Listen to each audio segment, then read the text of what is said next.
Hello everyone, my name is Shemlyn Batson Andrews, and this episode I will be sharing with you on the topic integrating local context into education, our Guyana.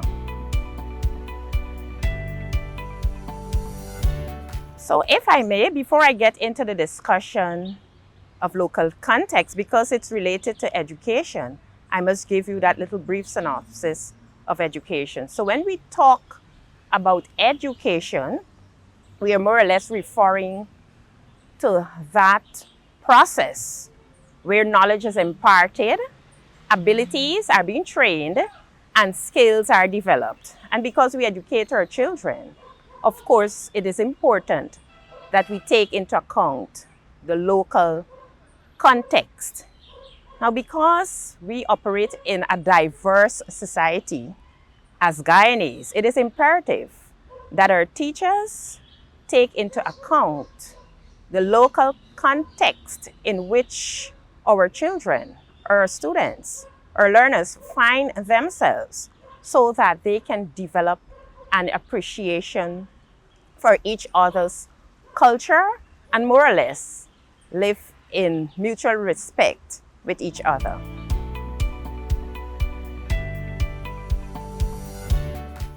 So local context integration is very important, like I would have reiterated before, in the teaching and learning process. One, it helps our students to develop a deep appreciation for the environment in which they find themselves. So they will understand and develop an appreciation for the environment in which they find themselves. Also, local context. It helps our learners to ask questions. It helps them to wonder and to make connections between what is taught in the classroom and the environment in which they find themselves. So for example, let's say the teacher teaches the topic pollution. Here is where little Johnny now would have that opportunity to transfer his learning. So let's say mommy is in the habit of disposing the garbage in an improper way. He now can share with mom, instead of throwing it in the drains or in the backyard, we should now burn our garbage or dispose of same in a proper way.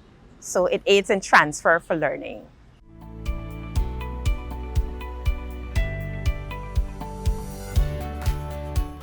Teachers can integrate the local context into their lessons in a number of ways. But one of those ways that I would really like to share is as it relates to the preparation or development of teaching learning resources. The curriculum is so designed that teachers are afforded the opportunity to resort to the local environment in which children find themselves to develop teaching learning resources.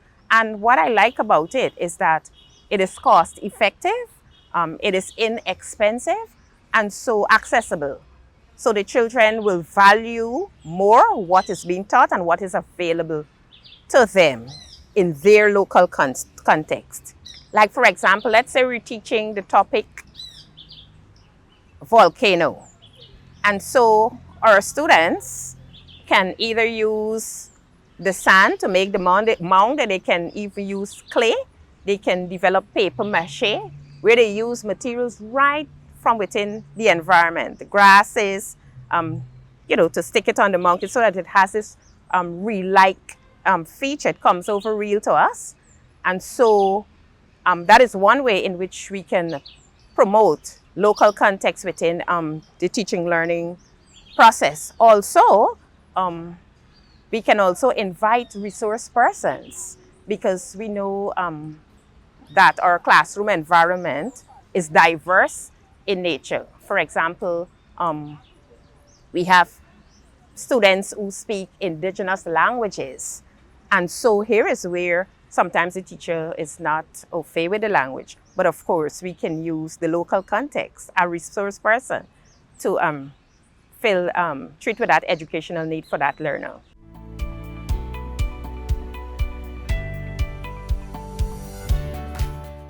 I do believe that communities can collaborate with the school by building strong partnership where they can build that strong partnership relationship with each other, that outside link. And so in so doing, parents are going to be on board as to what we are doing within the classroom setting as classroom practitioners. So for example, at our PTA forums, open days, we can invite members of the public, not only parents, but members of the wider community, whether the business community, religious community, because they too, they play an important role in helping our students to succeed at school. And so we can, of course, share the school's vision. We can explain to them the demands and the scope of the curriculum so that they will have a deeper sense as to what our students are involving and the role, more importantly, that they can play in supporting our students in their teaching learning process.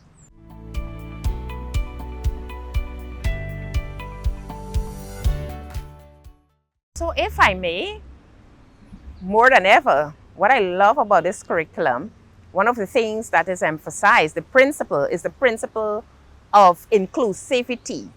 And so because we support diversity in its entirety, you may find that teachers may encounter difficulties with language barrier.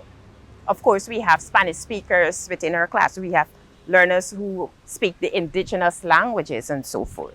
So those are challenges. We also have students with learning difficulties, disabilities, and so forth, where the teacher may not be trained to detect the disability or the difficulty that the learner may possess. And so some ways in which we can overcome those challenges is that we can utilize digital tools. Our education system allows teachers to be very creative and, of course, be resourceful. So, for example, we can have digital tools that does translation for those students who might be indigenous, who speak indigenous languages, or Spanish speakers. So in that way, we're still catering for the need of each and every child. We can also, through, of course, the Teaching Service Commission, can appoint teachers who are proficient in the language to cater for those persons. We can also invite resource persons within the community who might be willing to volunteer their time, because you may have parents or other elderly who are au fait with the language and are willing to come on board with the school. And back to the first question that we have, there is where it is important that we sell what we do within the schools, our programs, so that the wider community understands the needs and how they too can support our children, all in the name of producing 21st century thinkers and doers. Also, to treat with the issue of disability, we can liaise with the SEND unit, where they can send specialists to diagnose what specifically is the problem, because sometimes we might say a child is autistic, but in reality it may be another problem. And so the specialist will be able to detect what is the problem and, of course, make the recommendations for treatment so that we can also support those categories of students or learners.